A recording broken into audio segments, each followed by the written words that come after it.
Bago ngayong gabi, all accounted for na ng Bureau of Customs ang lahat ng 12 luxury cars ng mga diskaya na subject ng kanilang search warrant. Isinuko at iginarahe na sa compound ng St. Gerard Construction sa Pasig ang 7 sa mga ito. Kabilang ang Rolls-Royce Cullinan, Bentley, Mercedes-Benz G-Class at Toyota Tundra. 3 naman ng pinakukumpuni sa service centers at kalaunay isusuko rin daw sa customs.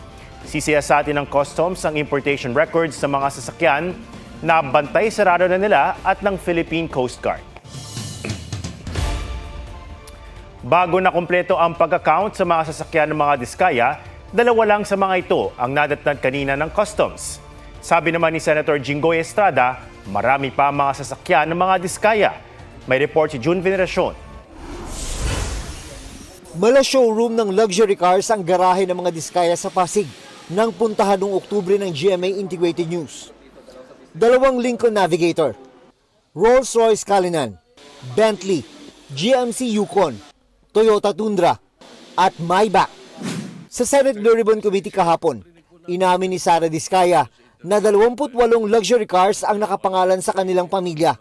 Pero may impormasyon daw si Senador Jinggoy Estrada mula sa LTO na 80 ang mga sasakyan ng mga diskaya. 4 na po ay luxury cars. Nakakalulang yaman po ito. Kaya ipatatawag na rin ng Senado ang asawa ni Sara na si Pacifico Curly Diskaya. Titingnan na natin kung nandiyan pa yung mga sasakyan ng Diskaya. 12 sa mga sasakyan ang kasama sa search warrant ng Bureau of Customs nang ginalugad ang compound. Nais silang alamin kung bayad ng tamang buwis ang mga ito. Pero 2 lang sa mga hinahanap na sasakyan ang dinatnan. Isang Maserati at isang Land Cruiser. May nakitang Escalade pero wala ito sa warrant. Boss, kailan lumabas yung mga sasakyan? Huwag tayong mangamba dahil mahuhuli naman po natin. Saan man po yan itinatago. Kung itinatago man, ine-encourage ko ang pamilya ng Diskaya na voluntarily i-surrender na nila yan sa Bureau of Customs. Ngayong gabi, sunod-sunod na gumarahe sa Diskaya compound ang ilan pang luxury car na hindi malinaw kung saan ang galing. Kabilang ang mga nasa listahan ng customs tulad ng Bentley at Toyota Tundra. Pero ayon sa abogado ng mga Diskaya, nataon lang daw na pagdating ng mga taga-customs, wala ang karamihan ng mga sasakyan. Ginagamit ho kasi yung ibang sasakyan. So, yung iba naman for maintenance, yung iba naman nailagay sa isang lugar kasi preemptive measures sila ngayon kasi nagbabaha dito sa Pasig. Po tinatago. Hindi po tinatago. Bakit naman po itatago? Illegal po yung mga yun. Nabili raw ng legal ang mga ito sa mga car dealer gaya ng Speed 7 Corporation, Auto Art Corporation at Freebell Import and Export Corporation.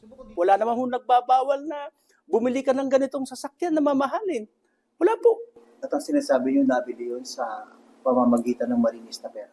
Ayos po. Yung mga allegation na hindi nasa illegal, hindi po totoo yun. Ang Freebell, binanggit kahapon ni Senate Minority Leader Tito Soto na sangkot umano sa smuggling ng mga Bugatti noong 1 taon. Pinuntahan ng GMA Integrated News ang isang address ng Auto Art sa White Plains, Quezon City. Pero sarado ito at walang mga signage. Sinusubukan pang bakuha ang panig ng Freebell at Speed 7. Pagtitiyak ng customs, pati ibang contractor at personalidad na dawit sa mga questionableng flood control project, sinisilip na nila kung meron ding luxury cars. Nagkataon lang, ito yung nauna natin makuwanan ng search warrant at obviously, ito yung nasa social media, napaka-high profile, Hindi lang po Diskaya ang ating tinitingnan. June Veneracion nagbabalita para sa GMA Integrated News.